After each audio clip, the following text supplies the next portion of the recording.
right, keep it going for my favorite Miami Coke dealer, Scott, everybody. Thank you guys for coming up. Appreciate it. It's nice to be out of the house. I get lonely sometimes. During the pandemic, the entirety of lockdown, I was single and alone. That was a whole new level of loneliness I was not ready to deal with. I knew it was getting bad when I started love reacting DoorDash notifications. I'd get texts like, Kyle dropped off your order from Jersey Mike's. I'd reply, text me that you got home safe.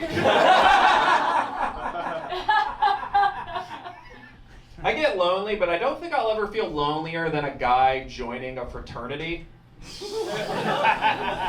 Think about it. Every college fraternity, there's always an initiation process that's kind of dangerous and really gay. One of my best friends used to be in a frat, and they used to make new pledges strip down to their underwear and stand in the cold for hours, and they stopped doing it because one kid got pneumonia. Can you imagine risking your life just so you could have 48 roommates? Sure, you get to live in a mansion, but it feels less like one when you share it with 96 other mansions, you know what I mean? That's not a fraternity, that's a Russian nesting doll.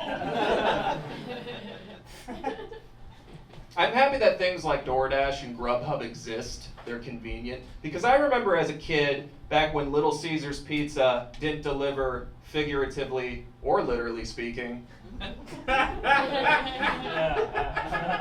They were the worst pizza. They still made you go out of your way to pick up. That's Little Caesars' way of saying, yeah, we know you can't afford to tip a delivery driver. I used to think $5 for a large was a deal, and I only thought that because at my elementary school, Pizza Day on Wednesdays was one slice of Little Caesars pizza for $2.50. And I don't know what was more insulting, that price point or the fact that they made us eat it at 10:20 in the morning. Immediately following gym class where you had to exercise in the clothes you came to school in. I became single earlier this year. I'm enjoying it so far. I have noticed though, you're not allowed to be proud of being single as a guy. It still comes across sad. Like if a girl goes through a breakup and is like, I am strong, independent, I don't need a man. People go, yay, Lizzo. But if I was like, I am strong, independent, I don't need a woman, you'd go, oh, she broke up with you. The worst is when your friends find out you're single, just because men and women have very different ways of handling that information. Like women love to play matchmaker. If you're not familiar, matchmaker is when a woman sets you up with her saddest friend. Not even because you like your friend, you're just trying to enjoy girls' night out without Sarah's Eeyore energy for once. Does anyone have a hair tie? All right. That'll be my safe line if anything starts bombing. I've been trying to work on my fitness goals. I have unrealistic fitness goals to a lot of people. Like, I have a hard time gaining weight, which I've learned is the least sympathetic problem one can have. You tell people you have a hard time gaining weight, they look at you like you said, I have too much sex and money. It's hard to be relatable when you say things like, my skinny jeans are getting too big. I've been trying to eat better as I've gotten older. I think the problem is all the food that's supposed to keep you alive the longest has the shortest expiration date. I think it's a little ironic that avocado is considered an anti-aging food. Because every time you buy an avocado, it's like it just entered hospice. And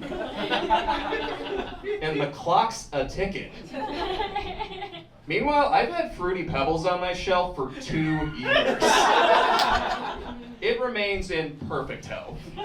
If you went out of town for the weekend, avocado's like a dog. Like, if you don't take care of me, I will die. Fruity Pebbles are like a cat. Like, all I need is a box. I'll see you when you get back. My top priority for this year, I'm trying to work on my mental health. Are we a mental health crowd here? There was a delay. Did somebody's meds just kick in? Nice. I am trying to focus more on my mental health. I got rid of my Facebook. I thought that was a good place to start. I'd rather be alone with my thoughts than alone with everyone else's. I started experimenting with antidepressants, which have their pros and cons. They give me erectile dysfunction, but they also make me less sad about it.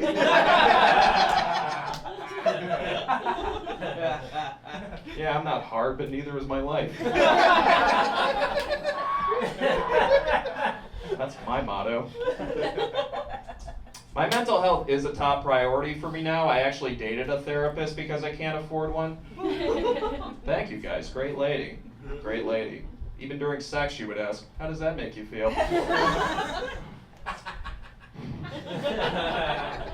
She was also a redhead, which I'm told are more fun in bed. The first time we hooked up, I asked her, I said, what do you want me to do to you? She said, I want you to punish me. So I made her stand in the sun from noon to 4 p.m. I said, how does that make you feel? She said it was hot. Let's move on, you guys. I'm actually in a great mood right now. An hour before the show, I took CBD with a Monster energy drink. So, because I wanted to give my anxiety mixed signals. I think that's my problem. I'm 30 years old. I still drink Monster energy drinks, which are not good for you at all. Have you guys read the ingredients on a can of Monster? It's just Linkin Park lyrics.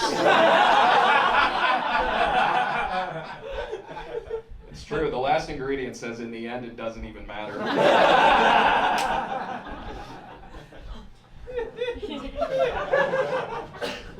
Did you guys know almost 100% of guys with Monster Energy stickers on their trucks aren't even sponsored?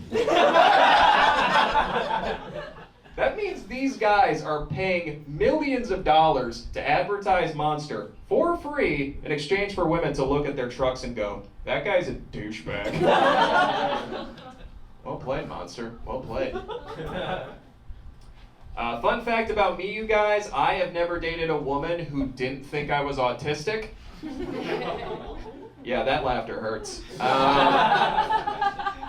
I swear if one more person asks me if I'm autistic, I will look them dead in their feet and say nothing.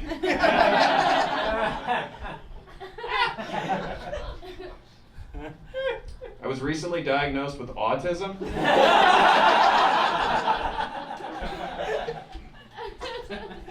Touche, ladies, touche.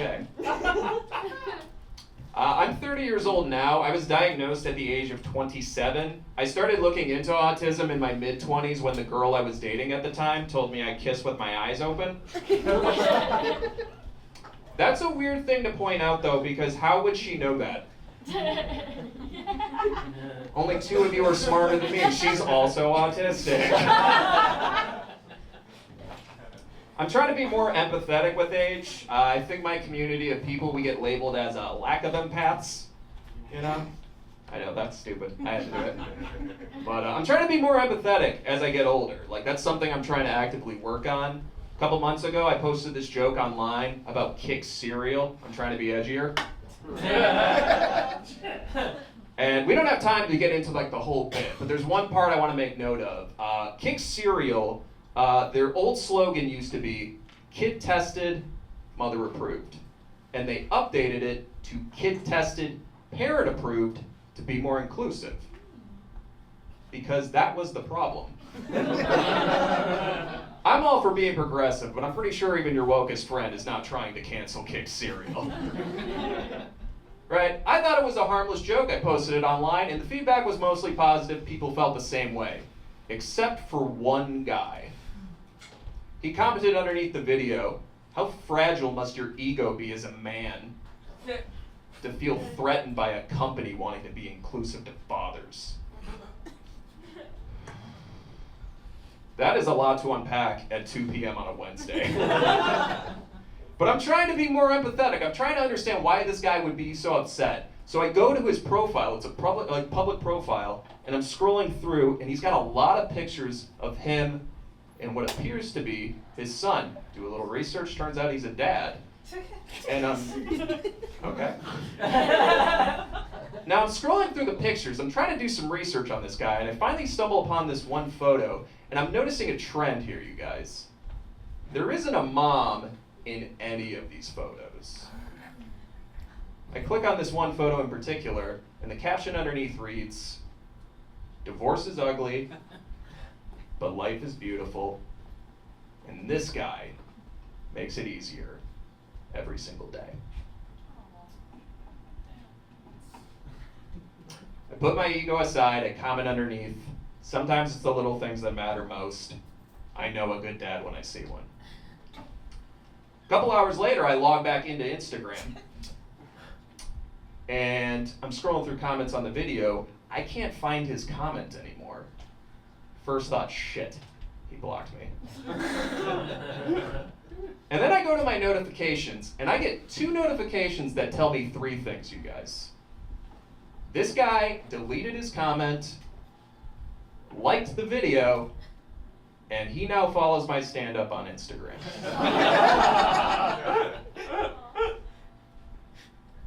Is how I wish that played out.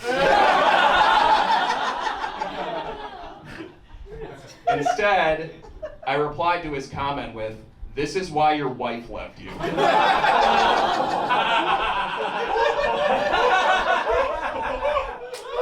And that's the story of how I got locked out of my Instagram for 2 weeks. You guys enjoy the rest of the show. Thank you so much.